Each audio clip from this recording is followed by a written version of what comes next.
This is Big Leagues Country Roads Rankings. Yoo-hoo! Welcome back to the Joe Show. I am Travis Big League Berardi, back here with the second edition of my Country Roads Rankings, the top 5 girls and boys squads out of Divisions 3 and 4 here in North Central Ohio. And as always, thank you for having me on, Joe. I know you're looking forward to these rankings. We really missed you for 2 weeks that we welcome you back. I know, yeah, I shot the stats leaders by myself, and I know Joe missed me, but I'm back, buddy. I'm back for this one. As always, let's get right into it. Ladies first. So now to my top 5. Number 5, the Clear Fork Colts. The Lady Colts, they did what they needed to do. They knocked off Gallion, they knocked off Ontario. They could have played Pleasant in a big game in the MOAC and for seeding, but that game got postponed due to snow. It's coming on in the next week. But I have them moving up because Danville, who was number 5, they dropped 2 straight, a couple bad losses. Clear Fork was just on the outside looking in. Therefore, I switched them up. So at number 5, the Clear Fork Lady Colts. At number 4, the Cary Lady Devils. 13-2, their losses to Colonel Crawford by 5, to Upper Sandusky by 2, and they take on Colonel Crawford on Saturday, another team you may see here in my rankings, Joe, but Cary moving up. The Northern 10's always stacked, Joe. Yep. The Northern 10 is a really good league, and I think we're going to find that as you go through your rankings here. Yeah, no bias against any other leagues. It's just these teams are really, really good. Speaking of Crawford, though, the Lady Eagles are my number 3 squad this week. They are 14-1. They had that tough loss to Winford by 19 points. But other than that, they've taken care of business, and they have a huge one coming up next Wednesday. They host Loudonville, and that is a big game, not only for seeding, but it shows where both of these teams will be at this point of the season. Yeah, and I think that's really neat that those 2 teams can match up, especially at this time of the year, because that's really a challenge, and it's going to give you a really good gauge as you start to approach that stretch run and prepare for the tournament, because I'm assuming that's probably going to be a tournament-type atmosphere. Oh, absolutely. And it's going to be tournament-type play. So that's going to be a good gauge for both of those teams. Whoever wins or loses, they're going to learn a lot from that. And they're going to get a lot of RPI points to help them out as well. And those 2 teams also, they dropped they both dropped the squad that just not having a great year probably wouldn't help them get ready for the tournament, so they dropped those teams, scheduled each other. I think that's a great move by both coaches. My number 2 team, staying at number 2, the Pleasant Lady Spartans. They're at 15-2. They went 3-1 since our last update. They lost to Clear Fork by 9 points, and then they played down at the Hickory Hoosiers gym in Indiana, which I think is a cool thing. However, they lost to a really good Minster squad by 24 points.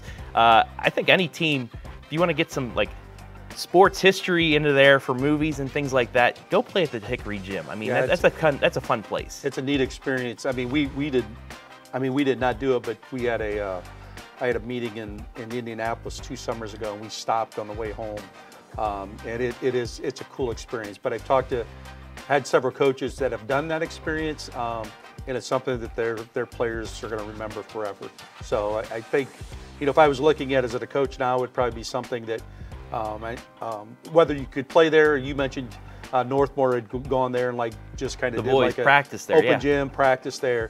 It's a cool experience because Ohio high school basketball, I'll compare that even to Indiana high school basketball. And that story's a great story. Did you run the picket fence when you were there?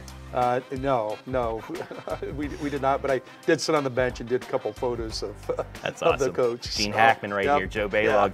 Yeah. My number 1 team, no surprise, it's Loudonville. Now, Loudonville did lose a game at Warrensville Heights, Division 3, but they are the defending district champs in D3. In that tournament run last year, they lost in a regional semifinal to Chippewa, who played for a state championship. They get a lot back, and you were telling me there's 4 or 5 districts that the district that they're in, the Northeast District, breaks into. There's 46, 47 teams. They're second in the RPI out of all those teams. So, yeah, Loudonville had a tough test. They lost by, I think, 11 or 12, but it was to a really good team like Pleasant, so they stay at my number 1 team.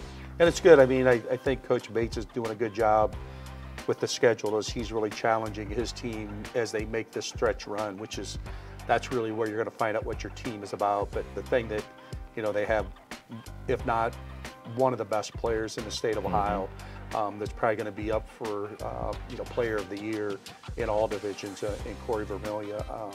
She just continues to have an outstanding year. And when you have a player like that, that a player like that can carry you a long, long way. And they have some more tough tests. Like I said, they have Colonel Crawford next Wednesday. They also have Akron and Elliott coming up. So they're going to be battle tested and ready for when the tournament comes. So there's my top 5. Clear Fork, Cary, Crawford, Pleasant, and Loudonville. Any objections there, sir? Nope, I don't think so. I mean, I think, you kind of mentioned Clear Fork had a couple big wins, and also with their schedule, they've kind of earned that spot to be in the top 5. As we mentioned, the Northern 10, that league is really, really good. So as you get to this grind in January and the stretch run, it's always interesting to see how teams overcome. I mean, because you're going to have bumps and bruises, but there's going to be injuries. There's going to be people that are sick. You're fighting, snow days last week. So this part of the season, it's always interesting to see kind of which teams start to separate themselves from the rest of the pack. And then a team just on the outside, Centerburg. They got a big one against Cardington coming up this week. If you get a couple losses ahead of them, maybe they'll jump in for my next edition. Now on to the boys, and this one's been kind of jumbled. Some teams in my top 5 have lost, some teams, making a move, and I'll start with a couple teams just on the outside looking in. First, the Northmore Golden Knights. They're back to 100%. They had a big comeback victory against Centerburg. They have 2 games this week, a chance to move that up. And then the Lucas Cubs. Nothing against the Lucas Cubs in their schedule, but they lost 2 tough ones in the last few games. They lost to Crawford by double digits, and then a game you did, Joe, against Crestview. They lost by double digits there. I'm not saying they can't work their way back in, but at this moment, they're just sitting on the outside looking in. But to my top 5, and like you said, it's Northern 10 heavy. There's nothing against anybody else. It's just this Northern 10 schedule is really, really packed. My number 5, it's the Winford Royals. You talked to a couple of the Royals this past week. They're 10-3. They went 1-1 since the last update. They lost to Cary by 7, Crawford by 2, and then Seneca East by 8. Seneca East is an up-and-coming team, so despite the loss, they still stay in my top 5. And Winford, if anybody watches Winford play, they may be the most athletic team in this top 5. I mean, they've got size, they've got length, and then they've got skill. So it'll be interesting to see. They're 10-3 right now. How are they going to be in the next 2 weeks, and then how will they be, in about 4 or 5 weeks from now when the tournament starts? Yeah. Number 4, team I just mentioned, Seneca East. They jumped their way into my rankings this week. They knocked off Crawford at Crawford. They beat Winford as well. Their losses, Cary by 5. They lost to a good Margaretta squad, and then the Mohawk squad it's kind of up and down. Mohawk would be in here, but they have 5 losses this season, but their wins are really good wins. So that's a team maybe looking to get in as well. But Seneca East, they're starting to peak at the right time. Well, in Seneca East, you mentioned the 2 wins. The win was at Crawford, and then the win was at Winford. Yes, at the old gym, too. At the old gym, and it was kind of a situation where they were playing in the new gym. The JVs played in the new gym, but the clock wasn't working, so they moved to the old gym. So being able to adjust to that, not just going on the road, but being able to adjust, when you're planning on playing in a new gym and going to the old gym is a little bit different. So Seneca East is a team that's on the rise. Yeah. My number 3 team, another Northern 10 squad. It's Cary, baby. The Cary Devils, 9-4. They were 1-1. They lost to Old Fort. They lost to Willard, Bluffton, and then Mohawk by 1 point. Another, Mohawk maybe starting to come up now. They got everything together, but my Cary Blue Devils, they are the number 3 team. At number 2, jumping up this week, the Colonel Crawford Eagles. They had that big win over Lucas. They've also knocked off Mohawk, and they've defeated Upper 11-3. They went 3-0 since my last update, so they move up a spot to number 2. And then number 1, just like Loudonville on one side, it's Crestview on the other side. A very impressive win, as you saw, against Lucas. Yeah, I mean, I don't disagree with any of those rankings. I mean, you look at a Crawford team that's, they're playing a lot different style than maybe they played the past 2, 3, 4 years. But those kids are believing in it. And they're winning a lot of close games. You look at Cary. Cary's a team that's at the top of the N10, and that's what's interesting. I think that was probably the second time I believe they played Mohawk, so they're in the second round. So when you make those adjustments, but you can't argue with Crestview being at the top. John Kurtz has that team playing really, really well. The thing that's most impressive about Crestview is they have 5 guys that can score. They do. I mean, they have 5 guys. I mean, literally any of the 5 guys can get 20 at any night. So when you're a team that's preparing to play Crestview, as a coach, that's one of the hardest things to do when you have to guard all 5 guys on the floor. So again, Crestview record-setting season last year, even setting more records this year. They're going to be a team that you're looking at has a great chance to go undefeated for the regular season. And they're going to need that balance when they go up against a team like Margaretta in the district tournament. But I think they're the best test that Margaretta would probably have in that tournament bracket.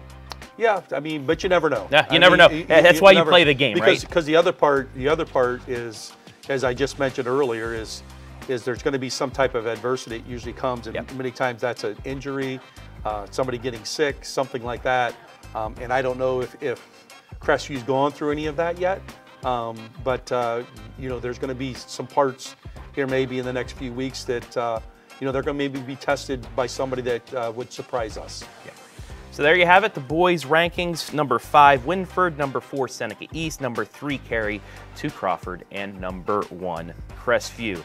I'll be back next week with another edition of Stat Leaders. But for now, Joe, appreciate being on. Always good.